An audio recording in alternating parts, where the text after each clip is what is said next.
freedom question. Advocates on Twitter today have been talking a great deal about how the United States is engaged in hypocrisy by talking about how Evan Gershkovich is held in Russia on espionage charges, but the United States has Espionage Act charges pending against Julian Assange. Can you respond to that criticism?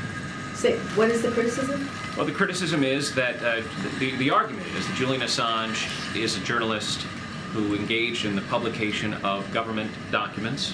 The United States is accusing him of crime under the Espionage Act, and that therefore the United States is losing the moral high ground when it comes to the question of whether a reporter engages in espionage as a function of his work. So can you respond to that? Look, I'm not going to speak to Julian Assange in that case from here. What I will say is, and you heard directly from the president when today in his statement on this anniversary, but also during the dinner where he talked about the freedom of the press and how important it is to protect journalists, because it is part of our democracy, right? It is important to have that if we want to have a democracy, right? It is part of how we move forward.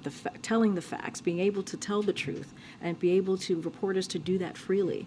And so the president's going to continue to speak to that.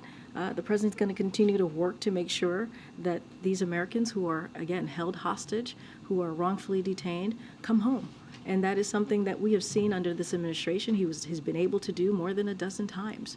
And so you see this president's commitment in just this last 2 years. We put forward additional tools to do that, to deal with this matter.